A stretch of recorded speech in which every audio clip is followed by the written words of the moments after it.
आजाद हिंद सेना वाहिनी की, जो कि आज गठन हो चुका है देवरिया जनपद में, और जिसको ऋषि कुमार पांडे जी लेकर के चल रहे हैं। और इसमें तमाम लोग जुड़ रहे हैं और उस संस्था के माध्यम से तमाम जो पीड़ित परिवार है उसका सहयोग करते हैं, और साथ ही अपने यहाँ एक आश्रम बना करके और वृद्ध जनों को वहां पे रखवा करके उनकी सेवा का कार्य भी करते हैं। आज हमारे साथ हमारे इस चैनल पे उपस्थित हैं ऋषि कुमार पांडे जी। क्या आन पड़ी कि आप जो है इस संस्था का निर्माण करके आजाद हिंद सेना वाहिनी का आप जो है कि लोगों की मदद कर रहे हैं, जबकि सरकार भी इस पे लगी हुई है, लोगों की मदद कर रही है, लोगों की सेवा भाव से काम कर रही है। नमस्कार।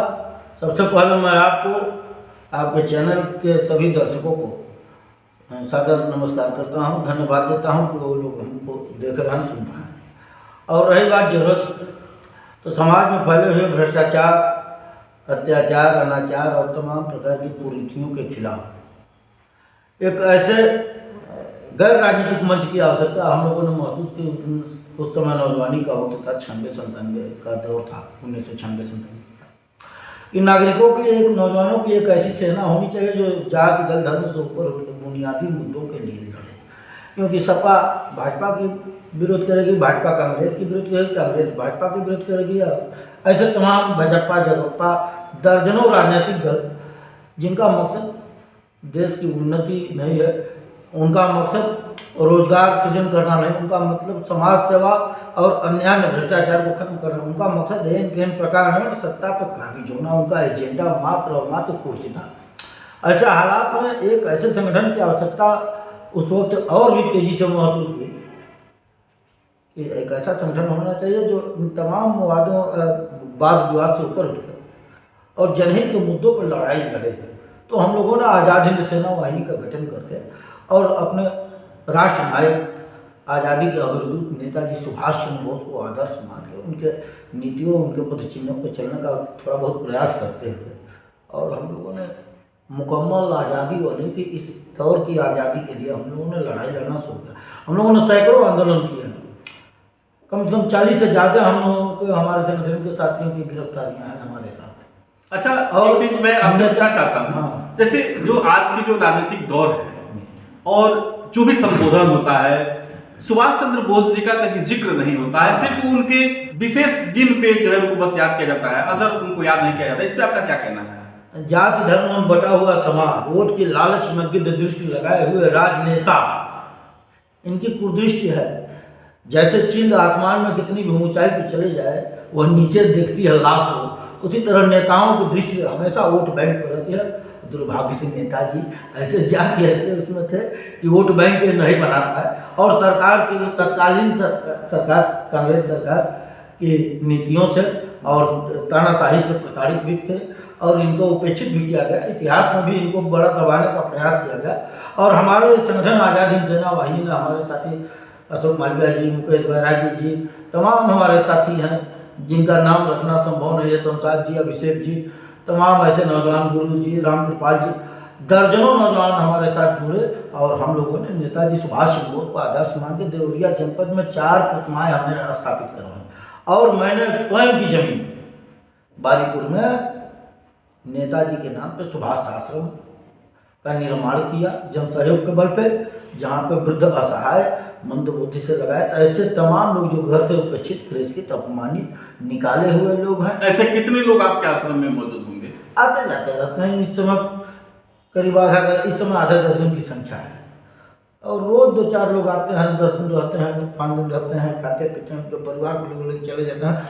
और हम लोग अपना संसाधन और कुछ जन सहयोग के बल पे उनका दवा, इलाज, कपड़ा, आप देख सकते हैं, कपड़े वपड़े सब यहाँ पे हम लोग रखते हैं। और सारी चीज़ों को उनकी, और कोशिश किया जाता है कि उनको घर का माहौल दिया जाए। आप पेशे से एडवोकेट भी हैं, आप अपने वकालत के दरमियान जो है, क्या वहाँ भी आप उनका सहयोग करते हैं?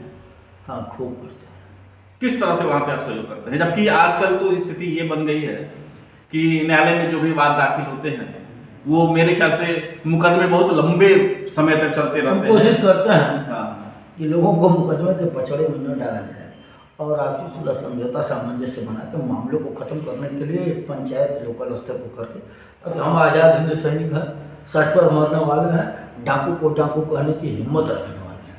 अभी हाल ही में संविधान दिवस पे लोकसभा का आयोजन था, जिसमें प्रधानमंत्री जी ने संबोधन किया और विपक्ष की पार्टियों ने भी संबोधन किया, लेकिन उसमें सभी लोगों ने संविधान के बारे में लोगों ने बताया कि बाबा भीमराव अम्बेडकर ने किस तरह से लोगों को अधिकार दिया है। क्या आपको लगता है कि उस अधिकार का आज समाज में पालन हो रहा है, लोगों को उनका अधिकार मिल रहा है? धन्यवाद मैं दूंगा सोशल मीडिया को और पत्रकार साथियों को। इनका दबाव है और सोशल मीडिया का कुछ दिखावा है, नहीं तो सही बताएं तो हालात नहीं बदले, शासन सरकारें बदलती हैं, सत्ता बदलती है, चेहरा बदलता है, एजेंडा वही रहता है। और सत्ता किसी की भी हो, सत्ता का स्वरूप, सत्ता का जो तासीर होता है, जो गुण होता है, उस शोषक का ही रहता है। इसलिए हम जैसे लोगों का यह कर्तव्य है और मैं इसे अपना धर्म मानता हूँ कि भ्रष्टाचार के खिलाफ हम लोग लड़ते हैं। रही बात संविधान दिवस, हिंद के वह जो दिवस है, बस दिवस पे दिवस तक ही अरुण गोंडवी जी का एक शेर है कि तुम्हारे फाइलों में गांव का मौसम गुलाबी है, मगर ये आंकड़े झूठे, ये दावे किताबी हैं। तो उसी तरह के हालात हैं, बस फाइलें में और आंकड़ों में ही है।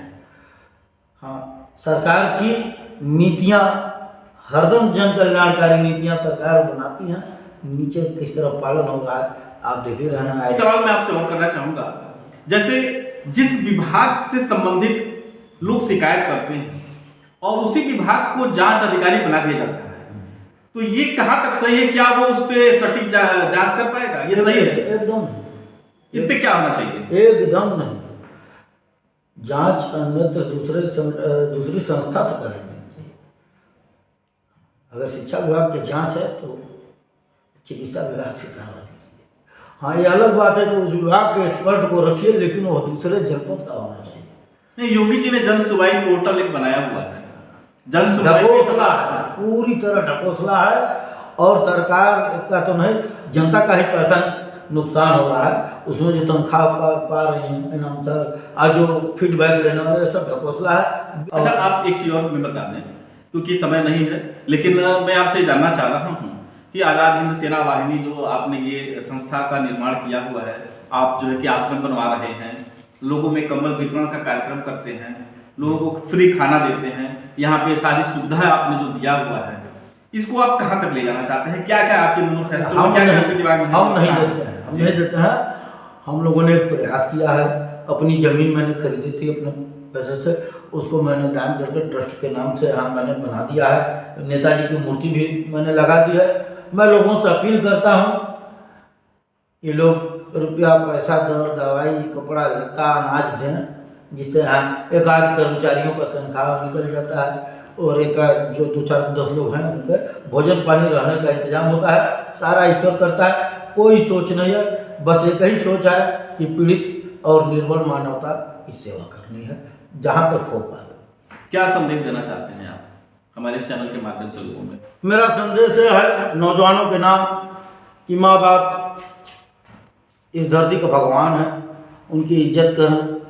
और कहीं भी माँ बाप ही नहीं, कोई भी व्यक्ति जो बुजुर्ग है और लाचार है, बेघर है, यदि ऐसा व्यक्ति आपको मिले तो उसकी सेवा करें, उनको घर पे रखें, भगवान की तरह इज्जत करें। और हाँ, यदि कोई ऐसा लाचार बेसहारा हो जिसका कोई करने वाला ना हो, तो उसके लिए आज़ाद हिंद सेना का यह सुभाष आश्रम परिवार खुला है, घर यहाँ रहे। और इस चैनल के माध्यम से मैं धर्मार्थ कार्यों में सहयोग करने वाले लोगों से और ऐसे कामों में इंटरेस्ट लेने वाले लोगों से अपील करूंगा कि यहाँ पे अगर आएँ तो इस आश्रम परिवार को अपना सहयोग दें, समर्थन दें, आशीर्वाद। जी, धन्यवाद।